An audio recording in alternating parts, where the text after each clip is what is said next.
Very good evening.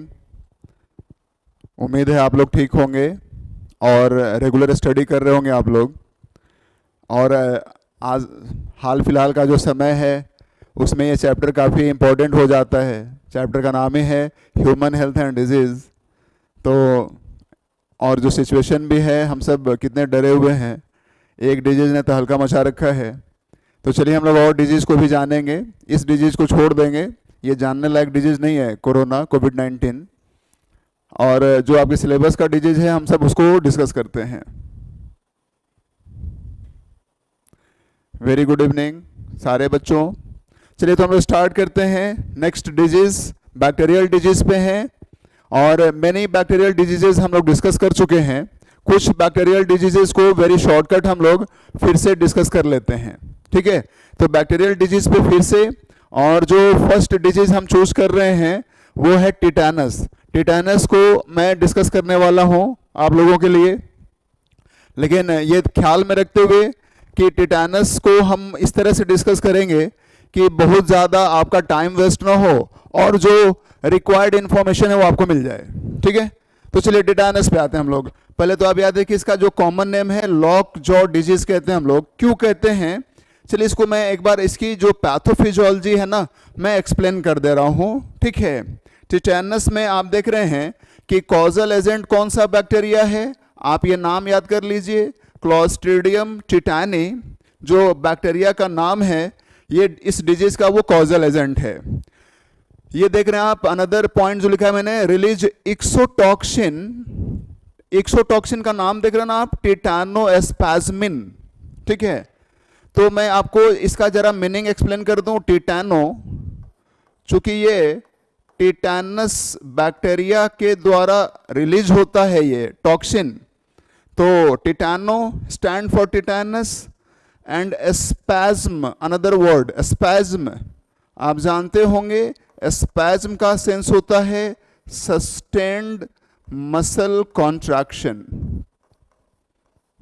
मैं इसका आपको अच्छा सा कॉन्सेप्ट दे दूंगा। और एक सफिक्स आयन देख रहे हैं, जहां भी सफिक्स आयन रहे तो आपको समझना चाहिए कि ये प्रोटीन है। आप देखेंगे प्रोटीन के नेमिंग में ये सफिक्स एक वर्ड मिलता है आईएन, ठीक ना। जैसे आप कोई भी प्रोटीन नाम सुनेंगे, एल्ब्यूमिन आईएन, ठीक ना, globulin, immunoglobulin, pepsin, rennin, all these are proteins, ठीक ना। तो आईएन लास्ट में मिलता है आपको। तो टिटैनोस्पैज्मिन का इस तरह से मीनिंग हो गया, टिटैनस बैक्टीरिया के द्वारा रिलीज किया जाने वाला प्रोटीन जो सस्टेन्ड मसल कॉन्ट्रैक्शन के लिए रिस्पॉन्सिबल है, ठीक है। तो मैं जरा इसका सस्टेन्ड मसल कॉन्ट्रैक्शन का क्या सेंस है और ये किस तरह से हमें हार्म करता है, ये मैं जरा आपको एक्सप्लेन कर दूं, ठीक है। तो चलिए आप बने रहिए और बिल्कुल कंसंट्रेट करके समझिए इसको। आप याद रखिए कि ये जो टॉक्सिन है ये मेनली स्केलेटल मसल को हार्म करता है, स्केलेटल मसल्स की फिजियोलॉजी को डिस्टर्ब करता है ये इक्सोटॉक्सिन। मैं आपको थोड़ा सा मसल फिजियोलॉजी को थोड़ा सा एक्सप्लेन कर दे रहा हूँ, ठीक ना। श्रुति रानी का है भाई कि सर बफरिंग हो रहा है, थोड़ा हो सकता है कभी कभी नेटवर्क प्लस माइनस होते रहता है, उससे बफरिंग होती है, ठीक ना। ओके, तो चलिए मैं स्केलेटल मसल्स का जो इंटायर फिजियोलॉजी है वेरी शॉर्टकट मैं आपको एक्सप्लेन कर दूं। तो याद रखिए इंटायर मस्कुलर फिजियोलॉजी को हम 3 फेजेस में बांटते हैं। One phase is called latent phase, second is called contraction phase and third is called relaxation phase. तो लैटेंट फेज, मान लीजिए कि यहां तक लैटेंट फेज हो गया,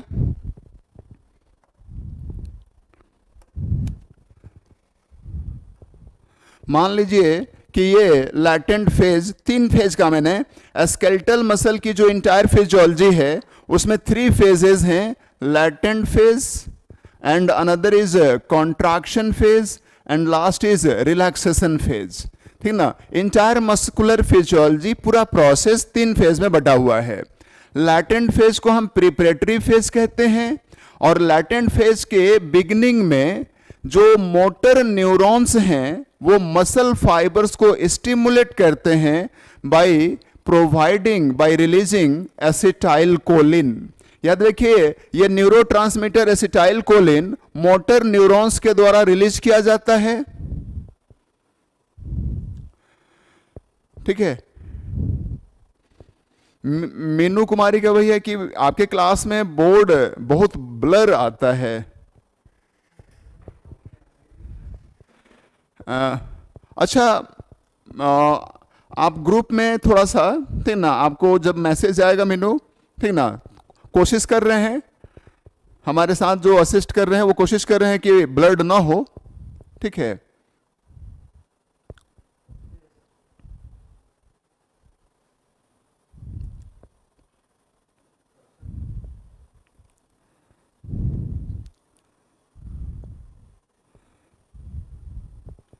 अच्छा, मैं फिर से, अच्छा हम लोग कोशिश कर रहे हैं कि क्लियर कट रहे। ठीक है, एक बार फिर से मैं बता दूं कि स्केलेटल मसल की जो इंटायर प्रोसेस है, फिजियोलॉजी है, उस इंटायर फिजियोलॉजी को हम लोग 3 फेजेस में बांटते हैं। One is latent phase, second is contraction phase and third is relaxation phase. Latent phase के बिगिनिंग में मोटर न्यूरॉन मसल फाइबर्स को एक न्यूरोट्रांसमीटर प्रोवाइड करता है जो केमिकल स्टिमुलस के तौर पे काम करता है, और वो हो गया एसिटाइल कोलिन। तो एसिटाइल कोलिन के रिलीज होने के साथ मसल की फिजियोलॉजी स्टार्ट होती है। लैटेंट फेज जो है वो कॉन्ट्रैक्शन के लिए प्रिपरेटरी फेज है। मसल फाइबर इंटरनली प्रिपेयर होते हैं कि उनमें कॉन्ट्रैक्शन स्टार्ट हो, इनिशिएट हो। ठीक ना, कॉन्ट्रैक्शन फेज आप समझ ही रहे हैं, और ये हो गया रिलैक्सेशन फेज। तो मैं आपको बता दूं, जैसे सपोज समझने के लिए मान लीजिए कि 1 सेकेंड का, मान लीजिए सपोज मानना है आपको कि लैटेंट फेज 1 सेकेंड का है, 1 सेकेंड का कॉन्ट्रैक्शन फेज है, और 1 सेकेंड का मान लीजिए रिलैक्सेशन फेज है। ठीक है। तो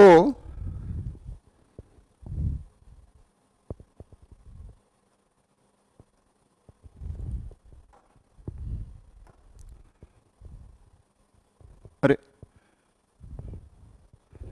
क्या हुआ, आगे बढ़ गया। हाँ, फिर से हम लोग आते हैं। थोड़ा मैं इसको मिटाने की कोशिश कर रहा था।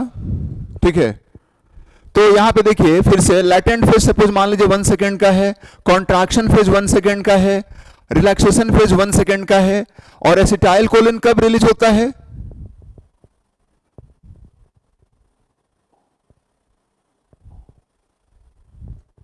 क्या हो रहा है?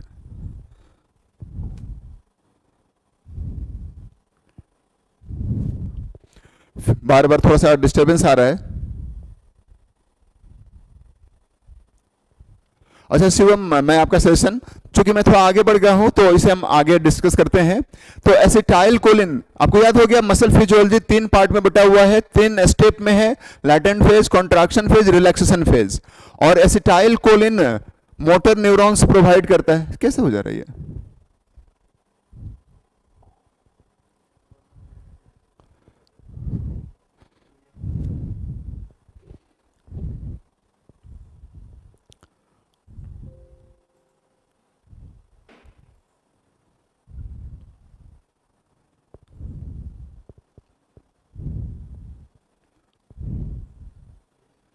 चलिए, तो आप याद रखिए एसिटाइल कोलिन जो है,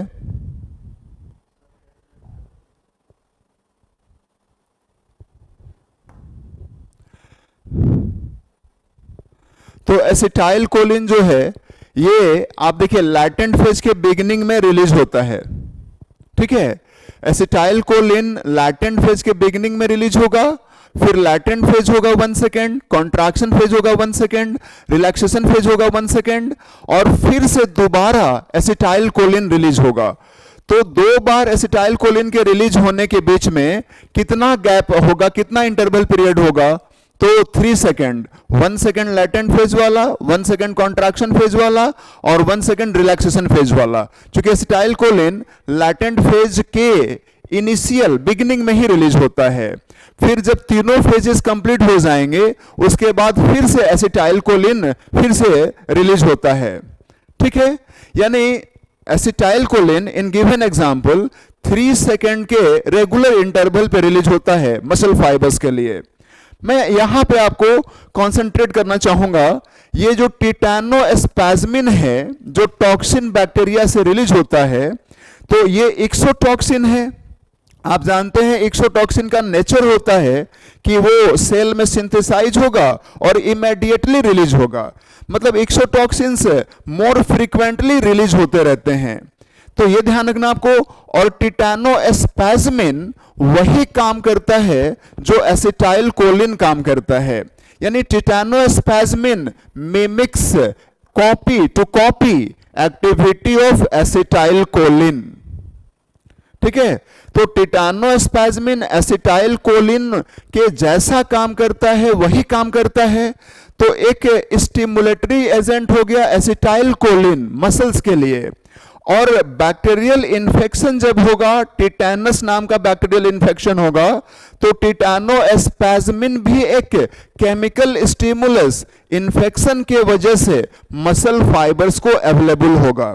तो अब दो स्टिमुलेटिंग एजेंट हो गए, कौन कौन? एसिटाइलकोलिन जो नेचुरल केमिकल स्टिमुलस है, मोटर न्यूरॉन्स के द्वारा रिलीज होता है, और एक टिटैनोस्पैज्मिन जिसे बैक्टीरिया रिलीज कर रहा है इन्फेक्शन की वजह से।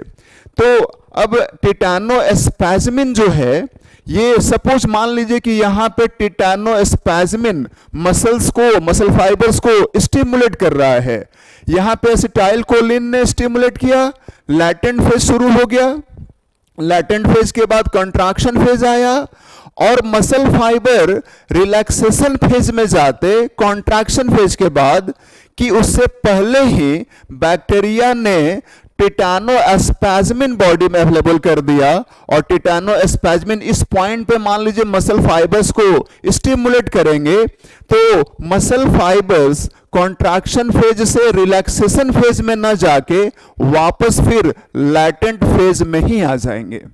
ठीक ना, यानी यहीं से ना मस्कुलर फिजियोलॉजी ना इसी तरह से ना रिपीट होते जाएगी। कॉन्ट्रैक्शन फेज के बाद रिलैक्सेशन फेज आएगा ही नहीं मसल फाइबर्स में, समझ रहे ना। तो एसिटाइलकोलिन यहां पे स्टिमुलेटिंग एजेंट, और टिटैनोस्पैज्मिन कॉन्ट्रैक्शन फेज के नियरली एंड के आसपास। तो इस तरह से क्या होगा ना कि कॉन्ट्रैक्शन फेज, आप याद रखिएगा, when contraction phase is not followed by relaxation phase and contraction phase continued further, then such condition in muscle fibers is called sustained muscle contraction spasm। जब मसल फाइबर्स में कॉन्ट्रैक्शन फेज के बाद relaxation phase ना आए, contraction phase ही आगे continued रह जाए, क्योंकि कॉन्ट्रैक्शन फेज के बाद रिलैक्सेशन फेज नहीं आया, फिर से लैटेंट फेज आ गया। लैटेंट फेज प्रिपरेटरी फेज है कॉन्ट्रैक्शन के लिए, तो फिर कॉन्ट्रैक्शन फेज के बाद लैटेंट फेज और फिर से कॉन्ट्रैक्शन फेज, ऐसे ही मस्कुलर फिजियोलॉजी ना ऐसे रिपीट होते जा रही है, यानी कॉन्ट्रैक्शन कंटिन्यूड हो जा रहा है। तो इसे हम सस्टेन्ड मसल कॉन्ट्रैक्शन कहते हैं, और इसके लिए एक बायोलॉजिकल टर्म यूज करते हैं हम लोग, spasm. Spasm means sustained muscle contraction. तो टिटैनोस्पैज्मिन जो है मसल कॉन्ट्रैक्शन को कंटिन्यूड कर देता है, और सस्टेन्ड मसल कॉन्ट्रैक्शन को हम स्पैज्म कहते हैं।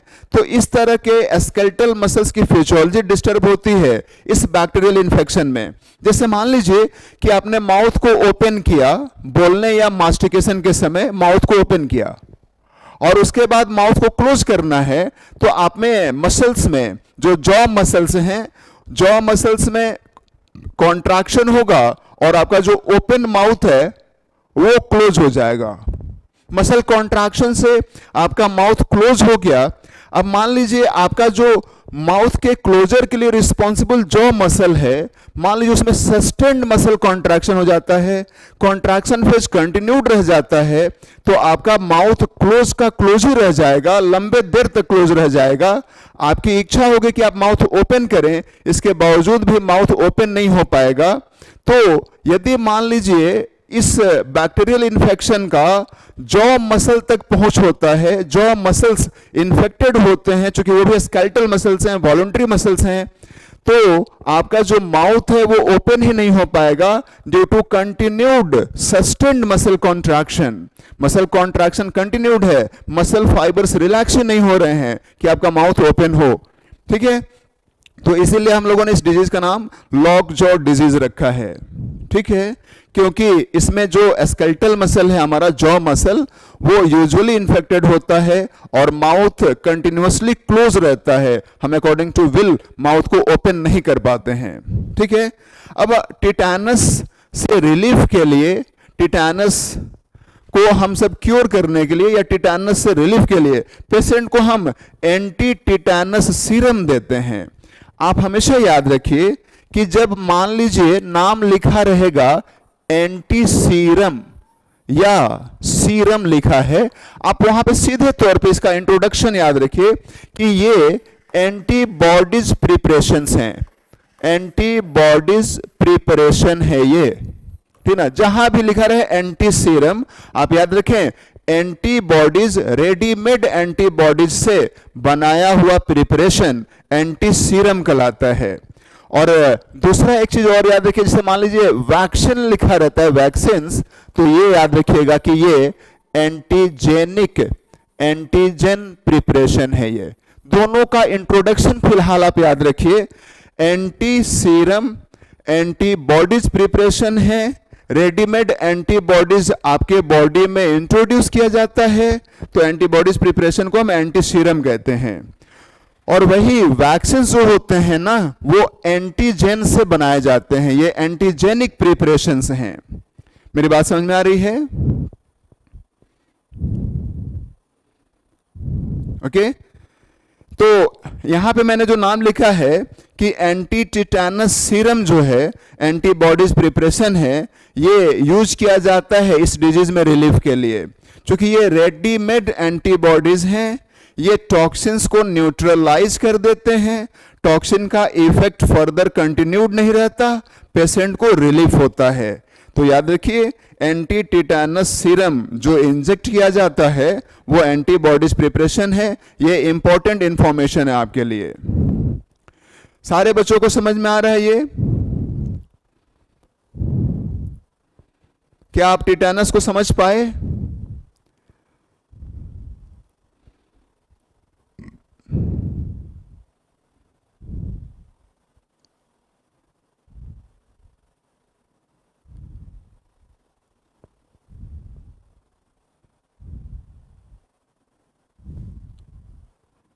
अब हम लोग अनदर बैक्टीरियल डिजीज पे आते हैं।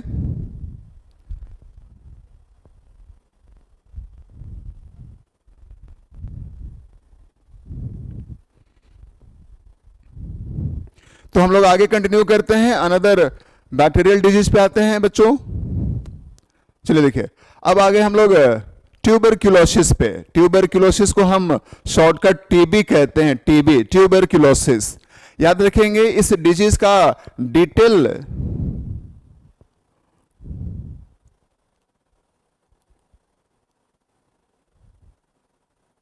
हम लोग कोशिश कर रहे हैं, बच्चे कुछ कह रहे हैं कि भाई बफरिंग कर रहा है, हम लोग कोशिश कर रहे हैं ना कि बफरिंग ना हो।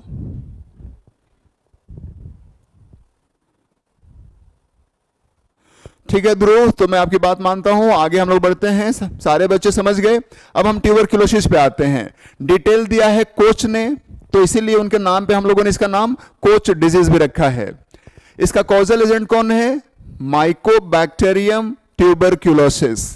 ठीक ना, टीबी का कॉजल एजेंट हो गया माइकोबैक्टीरियम ट्यूबरक्यूलोसिस। और यहां भी याद रखिएगा कि ये भी एक टॉक्सिन बोर्न डिजीज है। ये बैक्टीरियल इन्फेक्शन में भी जो हमें हार्म होता है वो टॉक्सिन से होता है, और उस टॉक्सिन का नाम क्या है? ट्यूबरक्यूलिन। ठीक है, और ये भी एक इक्सोटॉक्सिन है, याद रखेंगे, ये भी एक इक्सोटॉक्सिन है। हाँ, थोड़ा हमारे जो हमको असिस्ट कर रहे हैं ना, थोड़ा 2 मिनट वेट करने के लिए, थोड़ा सा कुछ टेक्निकल और इम्प्रूवमेंट कर दिया जाए इसके लिए।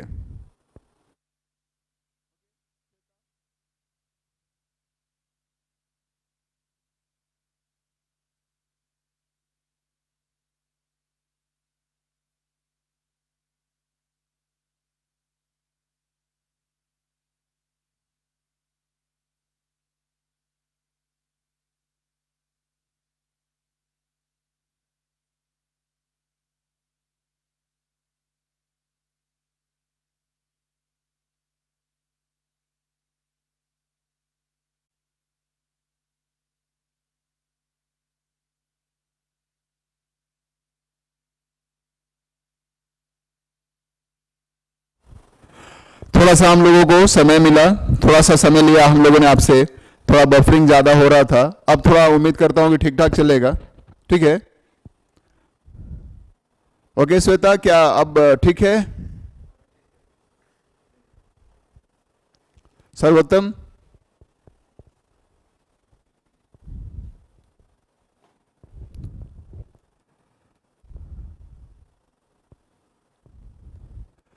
ट्यूबरक्लोसिस बच्चों में, ट्यूबरक्लोसिस मेनू, मैं ट्यूबरक्लोसिस स्टार्ट से ही एक्सप्लेन करूंगा।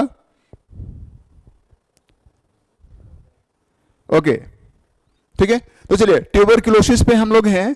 माइकोबैक्टीरियम ट्यूबरक्लोसिस इसका कॉजल एजेंट है, और ये जो हमें ट्यूबरक्लोसिस नाम का डिजीज कॉज करता है, हमारे बॉडी को हार्म करता है, तो इसके लिए ये एक्सोटॉक्सिन प्रोड्यूस करता है, और उस एक्सोटॉक्सिन का नाम है ट्यूबरक्यूलिन।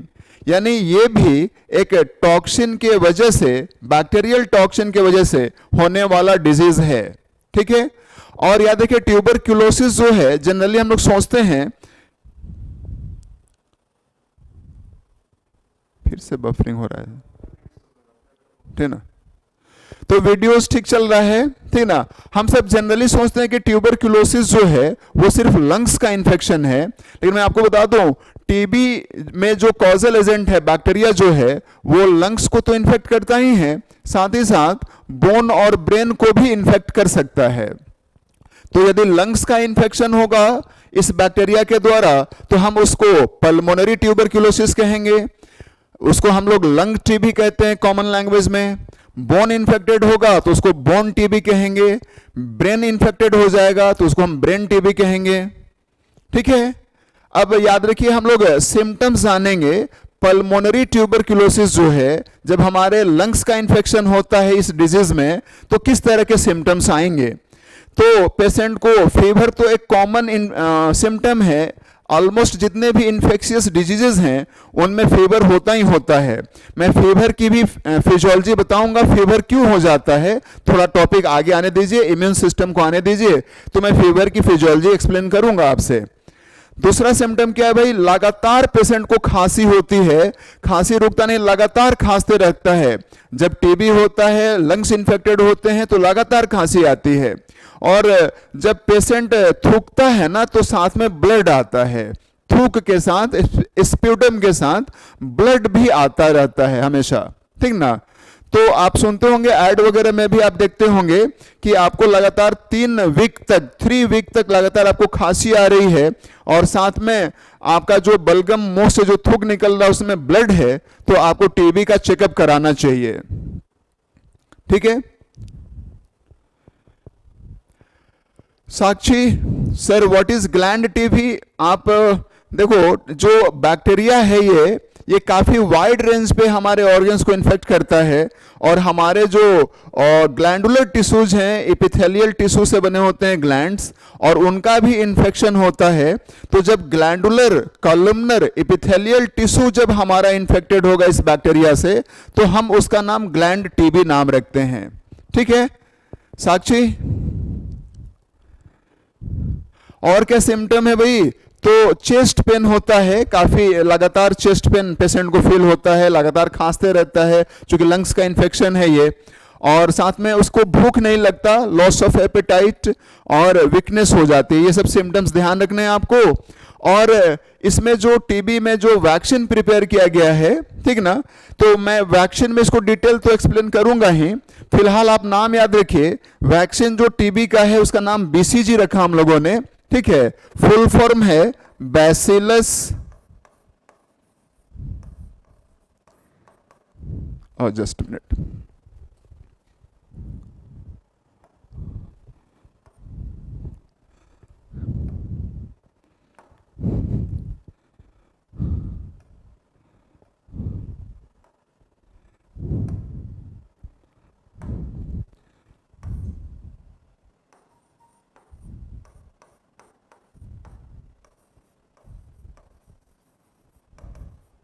याद रखिए, क्योंकि ये जो वैक्सीन है वो इस बैक्टीरिया के इन्फेक्शन को कंट्रोल करने के लिए यूज किया जाता है। और ये जो बैक्टीरियम है ये बैसिलस ग्रुप से बिलोंग करने वाला बैक्टीरिया है, तो इसीलिए बी स्टैंड फॉर बैसिलस, जो ग्रुप ऑफ बैक्टीरिया को इंडिकेट करता है। और ये जो दो साइंटिस्ट का नाम है जिन्होंने ये वैक्सीन प्रिपेयर किया है, तो बीसीजी को हम यूज करते हैं as vaccine for control of TB. ठीक है, अब हम लोग अनदर बैक्टीरियल डिजीज पे आ जाएं, लेप्रोसी, जिसको हम इंडिया में ना कुष्ठ रोग कहते हैं। कुष्ठ नाम सुना होगा आपने। लेप्रोसी साइंटिफिक मेडिकल साइंस का नाम है और इसका डिटेल दिया है हैंसन ने, तो हम लोगों ने इसके नाम पे हैंसेंस डिजीज भी नाम रखा है।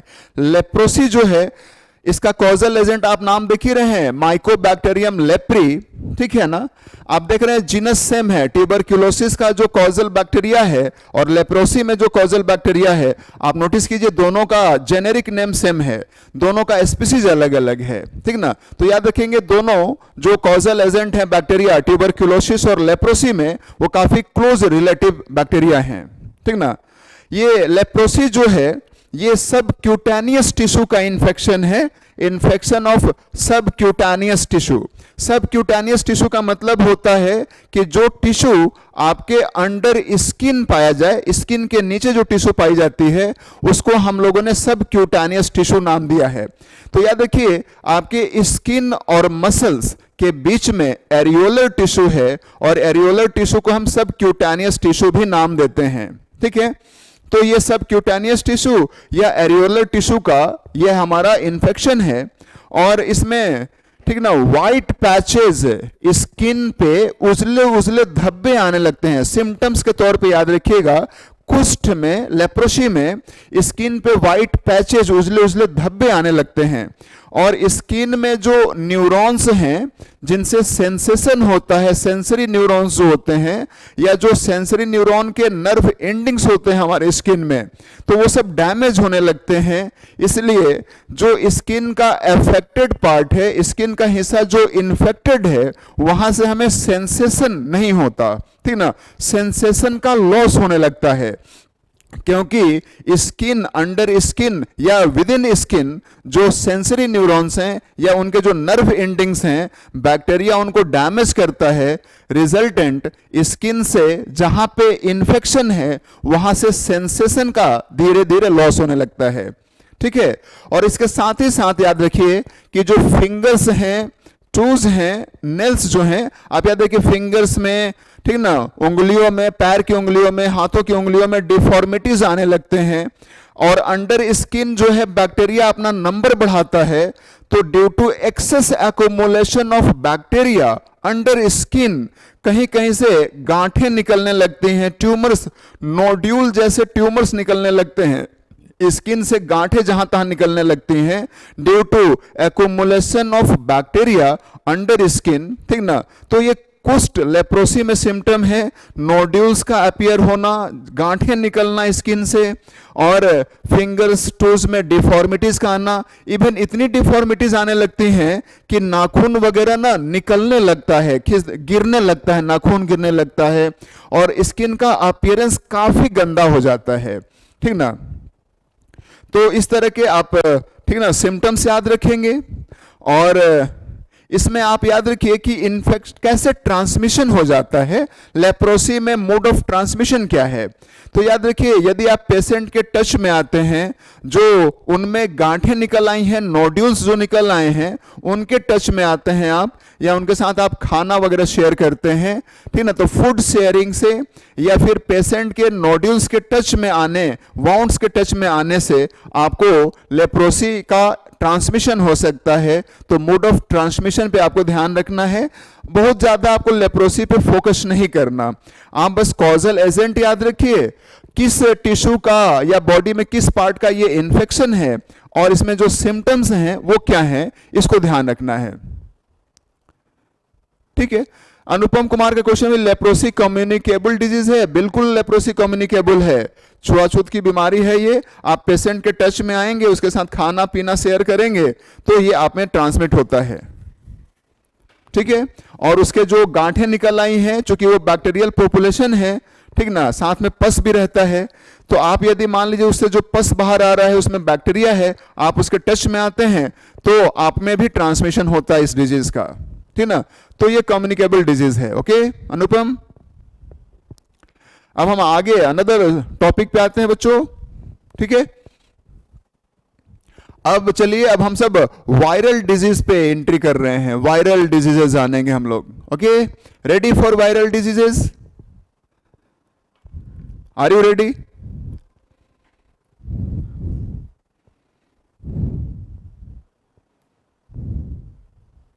बहुत सारी वायरल डिजीज को हम लोग डिस्कस करेंगे जो आपके सराउंडिंग में है, आप उससे इंट्रोड्यूस होंगे। आप कुछ वायरल डिजीजेस के पेशेंट भी रह चुके होंगे, आपने वो वायरल इन्फेक्शन से आपकी जो इम्यूनिटी है स्ट्रांग होने की वजह से आप जीत चुके होंगे। बहुत सारे वायरल डिजीज के सिम्टम्स से आप इंट्रोड्यूस होंगे। तो चलिए हम ऐसे ही जो हमारे कॉमनेस्ट सराउंडिंग में जो वायरल डिजीजेस हैं उनको हम डिस्कस करते हैं। आपके सिलेबस में है कॉमन कोल्ड। मैं आपको एक भी याद दिला दूं, एक पॉइंट खास तौर पे मैं आपको याद दिला दूं कि जो ह्यूमन पॉपुलेशन में वायरल डिजीजेस हैं, जो कॉमनेस्ट वायरल डिजीजेस हैं, वो मोस्ट ऑफ वायरल डिजीजेस में जो कॉजल एजेंट है, जो वायरस है, वो आरएनए वायरसेस हैं। Most of viral diseases in human population are caused by RNA viruses. Very few diseases are caused by DNA viruses. Okay, important point ध्यान रखना आपको, ठीक है। तो आपको खास तौर पे जो DNA वायरसेस के द्वारा होने वाला ह्यूमन पॉपुलेशन में डिजीज है उसमें आप पॉक्स डिजीज याद रखेंगे, स्मॉल पॉक्स, चिकन पॉक्स, ये दोनों डीएनए वायरसेस के द्वारा होता है। और ऑलमोस्ट मोस्ट ऑफ डिजीजेस जो हैं, लगभग वायरल डिजीज जो होती हैं वो आरएनए वायरसेस के द्वारा होती हैं। सर है ना, आप आजकल जो जिस वायरस से परेशान हैं वो भी आरएनए वायरस है, ठीक ना। तो चलिए हम लोग कॉमन कोल्ड, ठीक है, याद रखिए ये एक्यूट फॉर्म ऑफ डिजीज है। एक्यूट फॉर्म को आप जानते हैं, कॉमन कोल्ड जो है वो हमेशा एक्यूट फॉर्म में अपीयर होता है। कॉमन कोल्ड एक्यूट फॉर्म का डिजीज है, एक्यूट फॉर्म में अपीयर होता है और एक्यूट ही रह जाता है। ओके, और इसका कॉजल एजेंट याद रखिए, राइनो वायरस, ठीक ना। राइनो मीन्स नोज, क्योंकि इस वायरस का इन्फेक्शन यूजुअली हमारे नोज तक रेस्ट्रिक्टेड रहता है, या मेनली नोज का इन्फेक्शन है ये, तो हम लोगों ने इसका नाम रख दिया है ठीक ना, राइनो वायरस। कॉजल एजेंट है ये, आरएनए वायरस है, ठीक ना। कहाँ का इन्फेक्शन है, किस टिश्यू का इन्फेक्शन है, तो आप देख रहे हैं इन्फेक्शन ऑफ इपिथेलियम, ठीक ना, इपिथेलियल टिश्यू का इन्फेक्शन है ये बच्चों।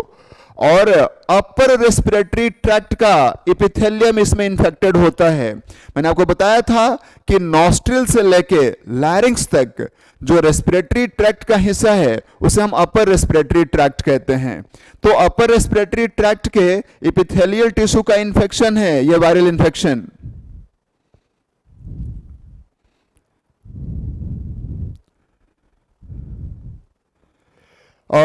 तुलसी, ठीक ना, तुलसिका का क्वेश्चन है कि क्या भाई लेप्रोसी का क्योर है? बिल्कुल लेप्रोसी का क्योर है, ठीक ना। एक मेडिसिन काफी इफेक्टिव होता है लेप्रोसी में, डीडीएस कहते हैं, ठीक ना। लेप्रोसी का ट्रीटमेंट में काफी इफेक्टिव मेडिसिन है ये,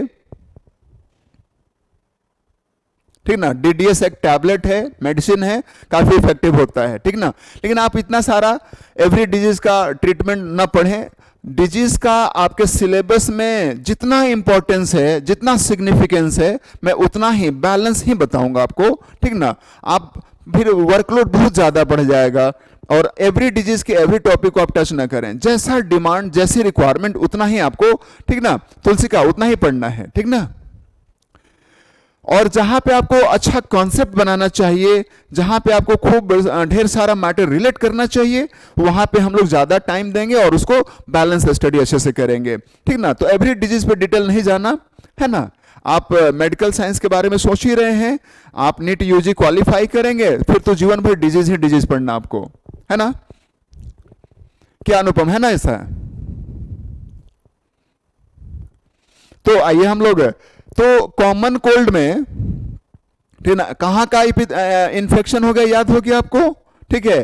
और अपर रेस्पिरेटरी ट्रैक्ट में कहाँ का इन्फेक्शन है, तो याद देखिए ये नोज और थ्रोट का इन्फेक्शन है। थ्रोट को इन बायोलॉजी आप जानते हैं फायरिंग्स कहते हैं। साथ ही साथ आइज का भी इन्फेक्शन होता है इसमें। आइज में भी जो एपिथेलियल टिश्यू है, जैसे आप जानते हैं कंजक्टिवा जो है हमारा, वो एपिथेलियल टिश्यू से बना है। तो याद रखिए हमारा जो अफेक्टेड पार्ट है इस डिजीज में वो है nose, throat and eyes. Symptoms क्या आते हैं भाई, ठीक ना, ट्रांसमिशन देख लीजिए by nasal and oral discharge. और याद रखिए कि फ्लूइड डिस्चार्ज से जब पैथोजन का ट्रांसमिशन होगा तो हम उसको ड्रॉपलेट ट्रांसमिशन या ड्रॉपलेट इन्फेक्शन कहेंगे। सिम्टम क्या आएगा, तो नाक जाम, आप कॉमन कोल्ड को बहुत बार फेस किए होंगे। आप देखते होंगे ना कि नेजल कंजेशन फील करते हैं आप, नाक कहते हैं नाक एकदम जाम है, सांस नहीं ले पा रहे हैं, ब्रीथ नहीं कर पा रहे हैं, तो नेजल कंजेशन ठीक एक सिम्टम होगा। और रनिंग नोज, नाक से हमेशा पानी गिरते रहता है, रनिंग नोज को हमने यहाँ नेजल डिस्चार्ज लिखा है। साथ ही साथ रेड एंड वाटरी आइज, आंखें लाल हो जाती हैं, ठीक ना, रेड एंड वाटरी आइज समझ रहे होंगे आप, ठीक है। हेडेक होता है, सरदर्द होता है, गले में खराश हो जाती है, सोर थ्रोट और टायर्डनेस, थकान सा महसूस होता है आपको, ठीक ना। तो ये सब सिम्टम्स हैं कॉमन कोल्ड के, ठीक ना, वेरी सिंपल डिजीज है। आप याद रखिए, मैं आपको एक बार रिपीट कर दूं कि वायरल इन्फेक्शंस में, वायरल डिजीजेस में जो एंटीबायोटिक्स होते हैं वो इफेक्टिव नहीं होते। एंटीबायोटिक्स का यूज नहीं किया जाना चाहिए इन वायरल इन्फेक्शंस। हाँ, वायरल इन्फेक्शन के समय आपका जो बॉडी है वो कमजोर हो जाता है, वीक हो जाता है। हो सकता है उस समय आपकी जो इम्यूनिटी है वो थोड़ी कम हो जाए, तो उस समय आपको अदर इन्फेक्शंस की पॉसिबिलिटीज होती हैं।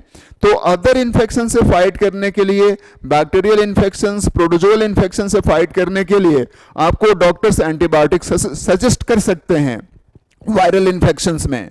लेकिन वायरल इन्फेक्शंस में एज एंटीवायरल एंटीबायोटिक्स को यूज नहीं किया जाता। एंटीबायोटिक्स वायरसेस पे इफेक्ट नहीं रखते।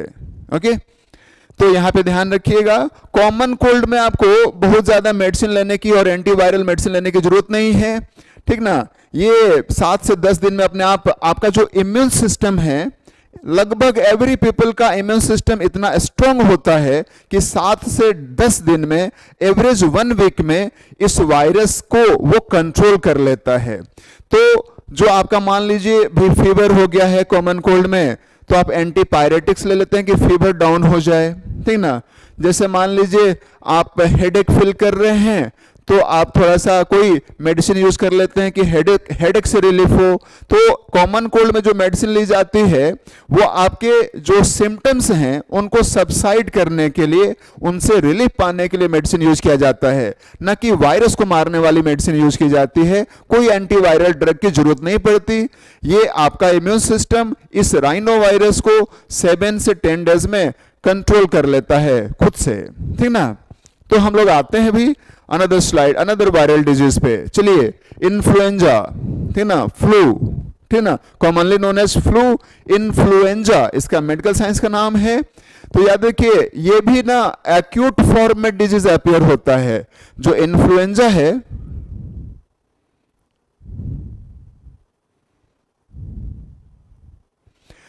फलक का क्वेश्चन है भाई कि कॉमन कोल्ड, देखिए कॉमन कोल्ड, इन्फ्लुएंजा और एक एलर्जी है, हे फीवर जिसे कहते हैं हम लोग, हे फीवर, जो कि एक तरह की एलर्जी है। तो हे फीवर, कॉमन कोल्ड और इन्फ्लुएंजा, ये 3 ऐसे हमारे एलिमेंट्स हैं, बीमारियां हैं जिसके सिम्टम्स काफी क्लोज होती हैं और आसान नहीं होता उसे डिटेक्ट करना, ठीक है ना। तो आपको एक मेडिकल प्रैक्टिशनर के पास जाना चाहिए, खुद से अंदाज नहीं लगाना चाहिए, और वो आपको चेकअप के बाद बता देंगे कि आपको किस तरह का इन्फेक्शन है, ठीक ना। ओके, तो कुछ 3 डिजीज कहा मैंने जो काफी मिलती जुलती होती हैं सिम्टम्स के बेसिस पे। कौन कौन? Common cold, influenza and hay fever, और commonest type of allergy. Okay, तो इन्फ्लुएंजा में एक्यूट फॉर्म में ये डिजीज अपीयर होता है, लेकिन यदि हम नेग्लेक्ट करते हैं, ध्यान नहीं देते इस डिजीज पे, प्रॉपर डाइट नहीं लेते, ठीक है, तो नेग्लिजेंस के केस में, इग्नोरेंस के केस में ये क्रोनिक फॉर्म में कन्वर्ट हो सकता है। और इसका जब क्रोनिक फॉर्म, डिजीज का क्रोनिक फॉर्म जब अपीयर होगा तो न्यूमोनिया के रूप में, ब्रोंकाइटिस के रूप में, ईयर इन्फेक्शन के रूप में ये बीमारी अपीयर होती है, ये इन्फेक्शन अपीयर होता है। यानी इन्फ्लुएंजा जब क्रोनिक हो जाए तो कन्वर्ट हो जाता है न्यूमोनिया, ब्रोंकाइटिस या ईयर इन्फेक्शन में। हाईली इन्फेक्शियस है, कॉन्टाजियस है ये बीमारी, ठीक ना, ये पर्सन टू पर्सन ट्रांसमिट होता है, ठीक ना, इन्फ्लुएंजा और इसका कॉजल एजेंट, ठीक ना, without help of any agency, direct transmission है, ठीक ना, इसीलिए हम लोगों ने इन्फ्लुएंजा को कॉन्टाजियस कहा है, डायरेक्ट ट्रांसमिशन के वजह से। ओके, कॉजल एजेंट नाम याद रखिएगा, ऑर्थोमिक्सोवायरस, ठीक ना, ऑर्थोमिक्सोवायरस जो है वो कॉजल एजेंट है, जो कि एक आरएनए वायरस है, ठीक है। और अफेक्टेड पार्ट्स पे आ जाइए, तो आप नोट कर रहे हैं ना, कॉमन कोल्ड में भी अपर रेस्पिरेटरी ट्रैक्ट जो है वो हमारा अफेक्टेड पार्ट था, इन्फ्लुएंजा में भी हमारा अपर रेस्पिरेटरी ट्रैक्ट ही इन्फेक्टेड होता है, ये भी नोज और थ्रोट का ही इन्फेक्शन है। तो सेम प्लेस का इन्फेक्शन है, वायरल इन्फेक्शन है, इन्फ्लुएंजा और कॉमन कोल्ड हमारे सेम स्ट्रक्चर्स को हार्म करते हैं, इन्फेक्ट करते हैं, ठीक ना, और दोनों वायरल डिजीजेज हैं, दोनों आरएनए वायरसेस से होते हैं, इसीलिए दोनों का जो सिम्टम होता है वो काफी मिलता जुलता सा होता है।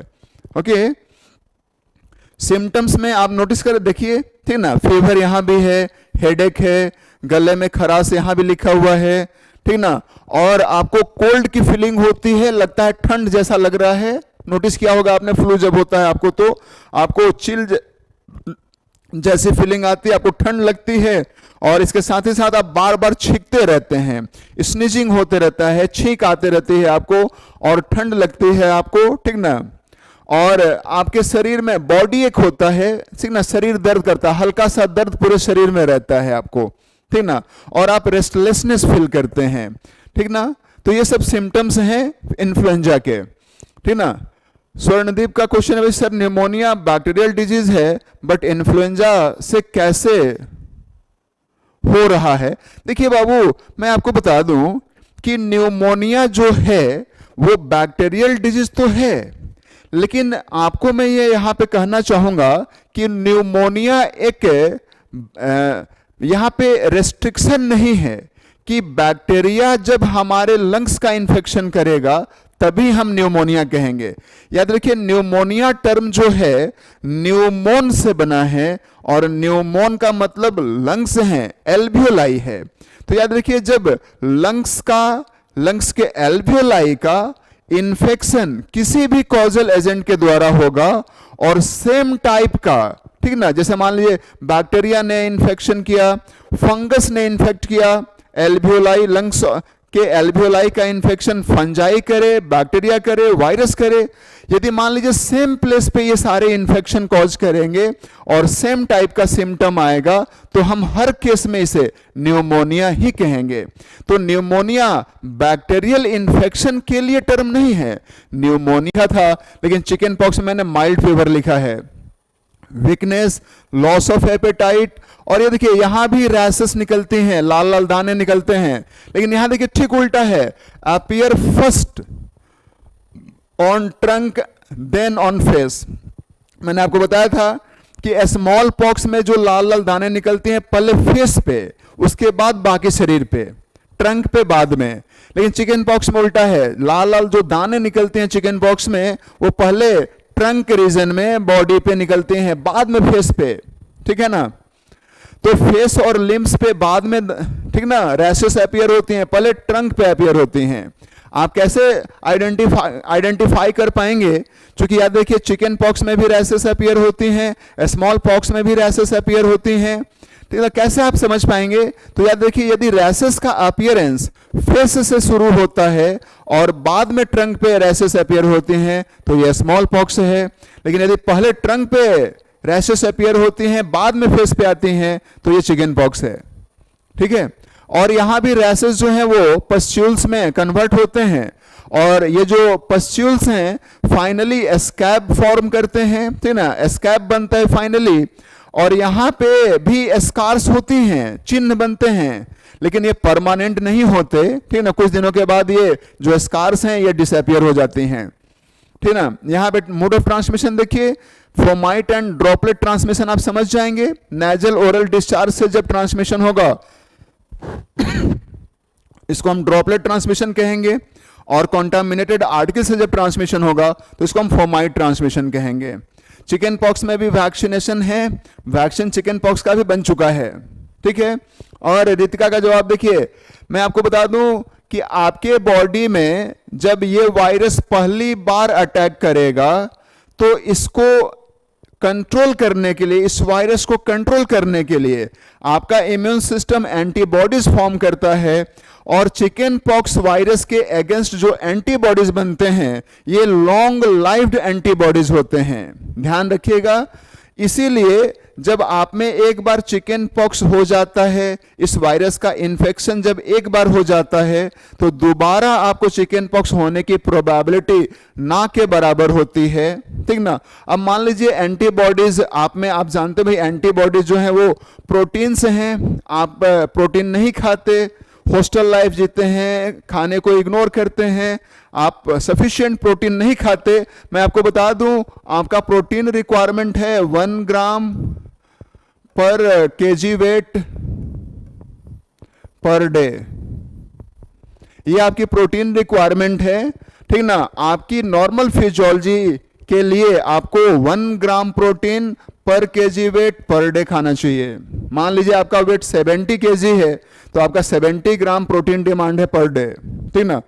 तो मैंने कहा कि सब कुछ ठीक ठाक है, तो आपके लाइफ में जब एक बार चिकन पॉक्स का इन्फेक्शन होगा तो आप में एंटीबॉडीज जो बनेंगे वो सफिशिएंट नंबर में बनेंगे और ये लॉन्ग लाइव्ड होते हैं, इसलिए आपको दोबारा चिकन पॉक्स के इन्फेक्शन की प्रोबेबिलिटी नहीं होती। लेकिन आप यदि वीक होंगे, प्रोटीन डिफिशियंसी होगी आपके बॉडी में, तो दोबारा भी हो सकता है, ठीक है। देखिए शिवम, मैं आपको बता दूं कि एंटीबॉडीज जो बनते हैं वो मेनी टाइप ऑफ एंटीबॉडीज हमारे शरीर में बनती हैं। मैं आपको एंटीबॉडीज के बारे में डिटेल बताऊंगा। एंटीबॉडीज, ठीक ना, जो बनते हैं वो महीनों तक भी हो सकते हैं, महीने में लाइफ हो सकता है एंटीबॉडीज का, तो ईयर्स में भी हो सकता है, तो मेनी ईयर्स में भी हो सकता है। तो अलग अलग इन्फेक्शंस में अलग अलग तरह की एंटीबॉडीज बनती हैं, और ये एंटीबॉडीज जो हैं इनका अलग अलग लाइफ स्पैन होता है। कुछ केसेस में एंटीबॉडीज काफ़ी दिनों तक चलती हैं, एक बार बन गई तो।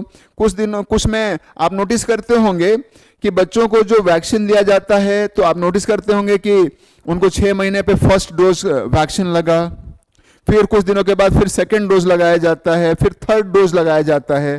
तो एक वैक्सीन के डिफरेंट डोजेस क्यों होते हैं? वैक्सीन जो है ना वो एंटीजेंस हैं, एंटीजेनिक प्रिपरेशंस हैं। एक बार वैक्सीन लगाया मतलब आपने एंटीजन दिया, उसने आपके इम्यून सिस्टम को इवोक किया, एंटीबॉडीज बन गए, वो 2-4 महीना चले फिर खत्म हो गए, तो फिर तो आप अंडर रिस्क आ गए। तो फिर आपको वैक्सीन का दूसरा डोज दिया जाता है, फिर से एंटीजेंस गए, एंटीबॉडीज उनके रिस्पॉन्स में बना, फिर कुछ दिनों के बाद वो खत्म हो जाता है। तो याद रखेंगे एंटीबॉडीज जो होते हैं ना, तो वो शॉर्ट लाइफ स्पैन के साथ साथ लॉन्ग लाइफ स्पैन तक हो सकते हैं, और एंटीबॉडीज कई तरह के बनते हैं। ओके, अनदर वायरल डिजीज पे आते हैं हम लोग बाबू। ये लीजिए मेजल्स।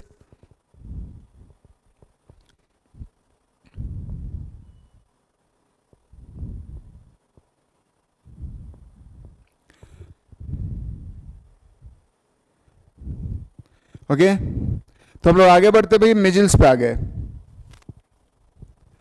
मिजल्स के लिए याद रखिए इसका कॉजल एजेंट रूबियोला वायरस जो कि आरएनए वायरस है, और ये जो वायरस है ये जो 5 साल से कम उम्र के बच्चे हैं उनका इन्फेक्शन है, ये वायरस उन्हीं पे अटैक करता है।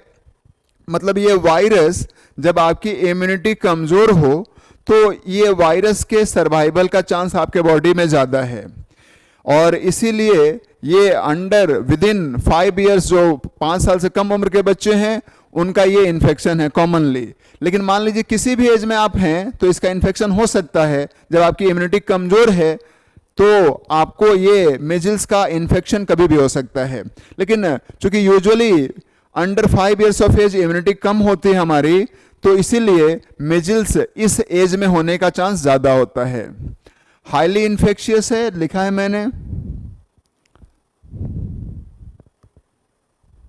देखिए आस्था मैं आपको आगे बताऊंगा। आस्था का क्वेश्चन है कि भाई जब बच्चों को वैक्सीन दिया जाता है तो उनको फीवर क्यों आता है।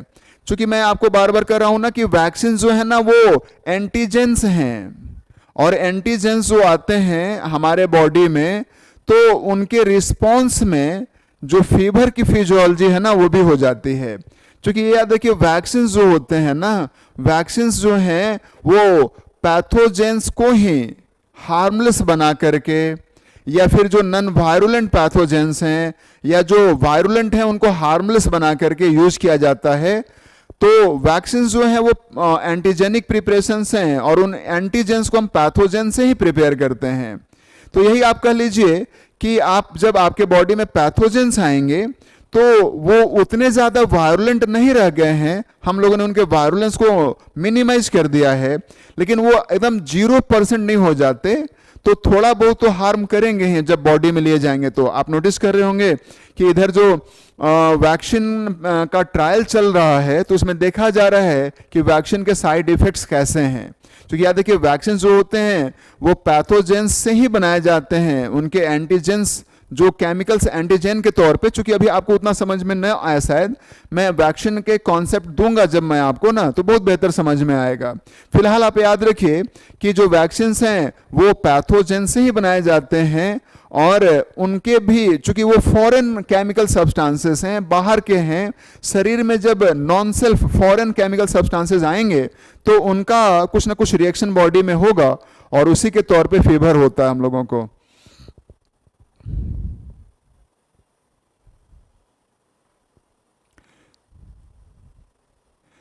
कविता का क्वेश्चन है कि भाई सर आरएनए वायरस तो राइनो वायरस है ना, तो फिर रूबियोला कैसे हुआ। भाई देखो हर वायरस में या तो आरएनए या डीएनए कोई ना कोई तो होगा ना, न्यूक्लिक एसिड। तो रूबियोला वायरस जो है ना वो भी एक आरएनए वायरस है, क्योंकि हर वायरस जो है ना वो न्यूक्लियो प्रोटीन है, न्यूक्लिक एसिड प्लस प्रोटीन, ठीक है। तो रूबियोला वायरस में भी जो न्यूक्लिक एसिड होता है वो आरएनए होता है, ठीक है। हाईली सिम्टम्स पे देखिए, फीवर, इन्फ्लामेशन मतलब जलन होता है, जलन की फीलिंग आती है, इन्फ्लामेशन। हमारा जो एयर पैसेज है, चूंकि याद रखिए ये हमारा रेस्पिरेटरी ट्रैक्ट का इन्फेक्शन है, रेस्पिरेटरी ट्रैक्ट में इन्फेक्शन होने के वजह से इन्फ्लामेशन, जलन महसूस होता है। जब आप ब्रीथ करते हैं ना तो एयर का जब आना जाना होता है आपके रेस्पिरेटरी ट्रैक्ट में तो आपको जलन सा महसूस होता है इन्फेक्शन होने पे, मिजल्स का जब इन्फेक्शन होता है तो। और यहां पे याद देखिए रैसेस अपीयर होती हैं, पिंकिश रैसेस, गुलाबी रंग की जो लाल लाल दाने जो मैं बोलता रह रहा हूं रैसेस को, यहां पे कलर पिंकिश होता है, पिंकिश रैसेस अपीयर होते हैं हमारे बॉडी पे, ठीक ना। और कहां पे, तो फर्स्ट जो rashes first of all appear होती हैं वो ये जो ईयर देख रहे ना आप, ये पिन्ना, पिन्ना, तो पिन्ना के पीछे इधर, इधर से रैसेस, पिन्ना के पीछे first of all rashes appear होती हैं, पिन्ना के पीछे और नेक पे, ठीक ना, रैसेस अपीयर होती हैं। और उसके बाद ठीक ना फेस पे पिन्ना के पीछे रैसेस अपीयर होती हैं, और फिर ये पूरे बॉडी पे रैसेस अपीयर हो जाती हैं। और आईज भी रेड एंड वाटरी, ये सब सिम्टम्स हैं मिजल्स के। ट्रांसमिशन में याद रखिए ये, चूंकि मैंने कहा कि रेस्पिरेटरी ट्रैक्ट इन्फेक्शन है, और रेस्पिरेटरी ट्रैक्ट इन्फेक्शन में जो ट्रांसमिशन की प्रोबेबिलिटी रहती है ना, तो वो ड्रॉपलेट ट्रांसमिशन होता है, ठीक ना। हमारे स्नीज करने से, छींकने से, खांसने से, ठीक ना, जो नेजल और ओरल डिस्चार्ज बाहर आएगा ना उसमें मिजल वायरसेस होते हैं, और इस तरह से मिजल्स का जो ट्रांसमिशन है वो ड्रॉपलेट ट्रांसमिशन होता है। और जो फोमाइट्स हम लोग डेली यूज की जो वस्तुएं हैं, ठीक ना, रुमाल, इन सबों को जो हम यूज करते हैं ना, तो इनको आप फोमाइट्स कहते हैं। तो ये कॉन्टामिनेटेड हो सकते हैं, पेशेंट के फोमाइट्स कॉन्टामिनेटेड हो जाएंगे और हम सब उसको शेयर करेंगे, यूज करेंगे, तो इसका इन्फेक्शन होगा। ट्रांसमिशन में याद रखना है ड्रॉपलेट एंड फोमाइट ट्रांसमिशन यहाँ पे है। वैक्सीन बना चुके हैं हम लोग, ठीक है ना। तो एमएमआर नाम है वैक्सीन का, एमएमआर नाम है। ये एक कंजुगेटेड वैक्सीन है। एक वैक्सीन 3 डिजीज में काम आता है। ठीक ना, मैं वैक्सीन का वाइड कॉन्सेप्ट तो दूंगा ही इसी चैप्टर में। फिलहाल याद रखिए, मिजल्स में जो वैक्सीन यूज किया जाता है वो 3 डिजीजेज में काम आता है। 3 डिजीज में, ठीक ना, उसका कौन से 3 डिजीज में यूज है? तो एक मम्प्स, एक मेजल्स और एक रूबेला। आप याद रखिए, मेजल्स का कॉजल एजेंट है रूबियोला और यहां पे नाम लिखा है मैंने रूबेला। तो याद रखिए रूबेला क्या है, नोट में देखिए, रूबेला अनदर आरएनए वायरस है जो जर्मन मिजल्स कॉज करता है। याद रखिए, रूबियोला से मिजल्स और रूबेला नाम के वायरस से जर्मन मिजल्स। ये जर्मन मिजल्स, मिजल्स का ही एक माइल्ड फॉर्म है, ठीक ना, यानी rubella mild form of measles cause करता है जिसे हम जर्मन मिजल्स कहते हैं। तो मम्स, मिजल्स और रूबेला के जगह पे आप रीड कर सकते हैं जर्मन मिजल्स, ठीक ना। तो इन सब 3 डिजीज में ये वैक्सीन काम आती है। ओके, अनदर ये लीजिए, मम्स भी आ गया आपके सामने, मम्स, ठीक ना। आपको मैं बता दूं एक बार फिर से, मिजल्स को हम इंडिया में ना खसरा कहते हैं। क्योंकि आप कल को डॉक्टर बनेंगे और इंडिया में प्रैक्टिस करेंगे तो आपको थोड़ा सा इंडियन लैंग्वेज को भी ध्यान रखना होता है, पेशेंट को समझाना होता है, डिस्क्राइब करना होता है। तो थोड़ा बहुत भी आप उसको, ठीक ना, मान लीजिए आप कहीं अगल बगल जाते हैं और आपको लोग बोलते हैं कि देखिए ना इसको खसरा हो गया है, तो आप तब समझ पाएंगे कि भाई मिजल्स बोला जा रहा है। ठीक है, ये मम्स, ठीक है, इसको हम लोगों ने हिंदी में ये नाम दे रखा है। क्या लिखा भाई मैंने? और लिखा है ये, ठीक है। मम्स में मैं आपको बता दूं, मम्स में, ठीक ना, ये जो हमारा पैरोटिड सालिवरी ग्लैंड है यहां पे होता है। पैरोटिड सालिवरी ग्लैंड जो है ना, ये यहां पे है, चिक्स में है, ठीक ना, गाल में है। ये जो पीना जहां पे खत्म होता है ना, ये टच कर लीजिए, ये हमारा पैरोटिड ग्लैंड है। आप यहां पे दबाएंगे कस के थोड़ा सा तो आप महसूस करेंगे स्पंजिनेस है यहाँ पे, क्योंकि यहाँ पे पैरोटिड ग्लैंड है। ये लार्जेस्ट सालिवरी ग्लैंड है और इस वायरल इन्फेक्शन में पैरोटिड ग्लैंड का ही इन्फेक्शन होता है, ठीक ना। वायरस जो है वो पैरोटिड ग्लैंड का इन्फेक्शन कॉज करता है, इसीलिए हम लोगों ने इसको पैरोटाइटिस नाम दिया है, also known as infectious parotitis. Parotitis, आप याद रखिए, जो वर्ड है ना आइटिस, ये वर्ड देख रहे हैं, आइटिस का मीनिंग होता है इन्फ्लामेशन, ठीक ना। जहां भी आइटिस लिखा रहे आप इन्फ्लामेशन मीनिंग लगाएंगे। जैसे हीपर मतलब लिवर, आइटिस मतलब इन्फ्लामेशन, इन्फ्लामेशन इन्फेक्शन के वजह से। तो आप जहां भी आइटिस लिखा रहे ना वहां पे आप इन्फेक्शन या इन्फ्लामेशन रीड किया कीजिए। तो hepatitis, hepar means liver, itis means infection, मतलब infection of liver. Meningitis, you know, meninges और ब्रेन कवर्स, मेनिंजाइटिस मतलब infection of brain cover, meninges, ठीक ना। उसी तरह से पैरोटाइटिस, तो पैरोटिड का इन्फेक्शन, इसे हम कहेंगे पैरोटाइटिस, इन्फेक्शियस पैरोटाइटिस।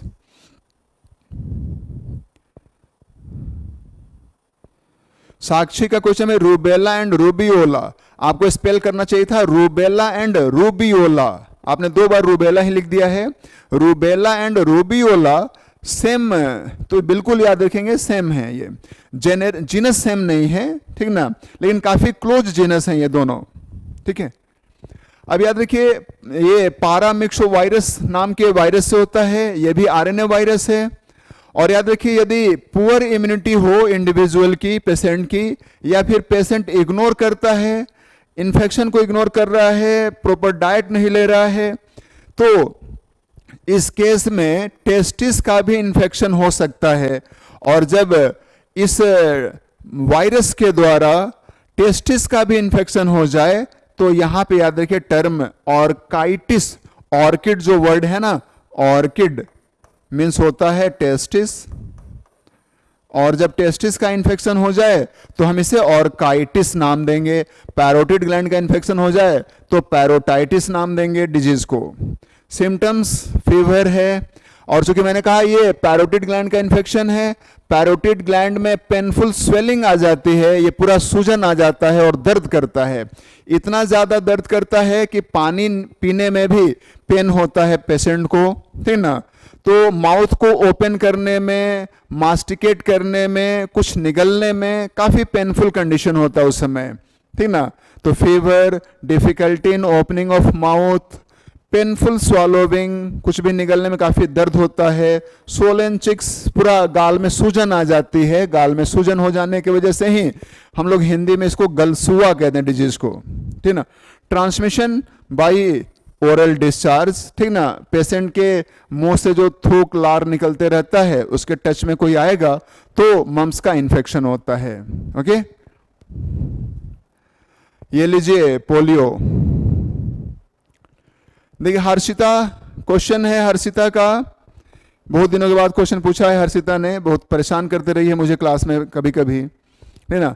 तो हर्षिता, ऑर्काइटिस मतलब टेस्टिस का जब इन्फेक्शन होगा ना, तो जब रिप्रोडक्टिव एज आएगा बच्चे को, बच्चा जब रिप्रोडक्टिव एज में पहुंचेगा तो उसमें सफिशिएंट स्पर्मेटोजेनेसिस नहीं हो पाता, और इस तरह से मेल में इनफर्टिलिटी आ जाती है, स्पर्म काउंट कम हो जाता है, और ये टेस्टिस के इन्फेक्शन होने पे इस तरह के सिम्टम्स आएंगे। रिप्रोडक्टिव एज में आने पे, चूंकि मम्स जो है वो बच्चों का इन्फेक्शन है, under 5 years of age infection है, ये बच्चा जब टेस्टिस के इन्फेक्शन होने के बाद जब ये रिप्रोडक्टिव एज में आएगा तो ये इनफर्टाइल हो सकता है।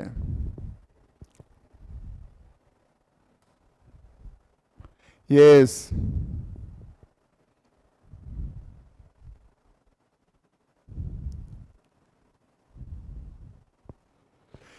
साक्षी का क्वेश्चन है, हर्षिता वो जो हम लोग हाँ चिक्स पे जो व्हाइट व्हाइट चिपका देते हैं ना, तो ये जो व्हाइट पेपर हम चिपकाते हैं हम लोग, वो ट्रीटमेंट के लिए नहीं है, वो एक साइन है, सिंबल है कि भाई पेशेंट को हमेशा ध्यान रहे, उसे मतलब डिजीज को इग्नोर नहीं करना है, डिजीज उसे और सराउंडिंग में लोगों को ये पता चले कि भाई थोड़ा इसके टच में ना रहें, थोड़ा प्रिवेंटिव मेजर लें, क्योंकि यहाँ पे ना कॉन्टेजियस डिजीज है, डायरेक्ट ट्रांसमिशन है, तो इससे बचने के लिए हम लोग पेपर चिपकाते हैं, और इससे नोटिस होते रहेगा बच्चा जो है ना, जैसे यहाँ पे कुछ चिपका रहेगा तो हमेशा उसका फोकस रहेगा कि हाँ भाई यहाँ पे कुछ चिपका हुआ है, तो थोड़ा सा कुछ निकलना है तो थोड़ा सा सावधानी से उसको निकलना है, धीरे धीरे निकलना है, चूंकि दर्द होता है। तो वो ट्रीटमेंट के लिए नहीं है, ठीक ना, वो एक प्रिवेंटिव मेजर है सराउंडिंग के लोगों के लिए, और ताकि वो टच में ना आए, दूर रहें, और बच्चा थोड़ा सा खाना पीना खाते रहे। तो बच्चों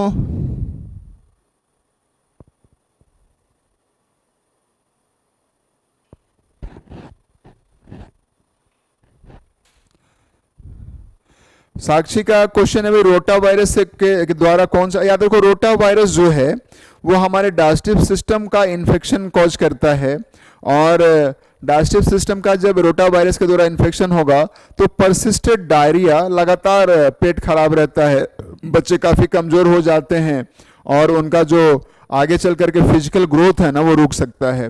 तो रोटा वायरस जो है वो हम लोगों में, ठीक ना, इंटेस्टाइनल इन्फेक्शन कॉज करता है, और डायरिया जैसे केसेस में रोटा वायरस का नाम आता है। तो बच्चों हम लोग अगले क्लास से स्टार्ट करेंगे पोलियो को, पोलियो जैसा जो काफ़ी पॉपुलर वायरल डिजीज है, पोलियो को हम लोग से स्टार्ट करते हैं नेक्स्ट डे, कल 15 अगस्त को। तो आप सबों को हैप्पी इंडिपेंडेंस डे, ठीक ना। आप लोगों में विश करता हूँ आप लोग का दिन अच्छा गुजरे, आप रिलीफ फील करें, होपफुल रहें, अलर्ट रहें, अच्छा न्यूट्रिशन लें, खाने पीने पे बहुत ध्यान दें, बिल्कुल भी स्ट्रेस ना लें, ठीक ना। आप अपने स्टडी को एंजॉय करें, इस चैप्टर को एंजॉय करिए, अपने लाइफ को एंजॉय करिए, स्टडी को एंजॉय करिए, ठीक है। और बिल्कुल रिलैक्स माइंड, कूल माइंड के साथ क्लासेस को अटेंड करिए, रेगुलर अटेंड करिए, और आपका हर दिन काफ़ी सुखद हो, बेहतर हो, और आप बिल्कुल अपियरिंग में नीट यूजी क्वालिफाई करें, ऐसी शुभकामनाएं हमारी। Okay, thank you.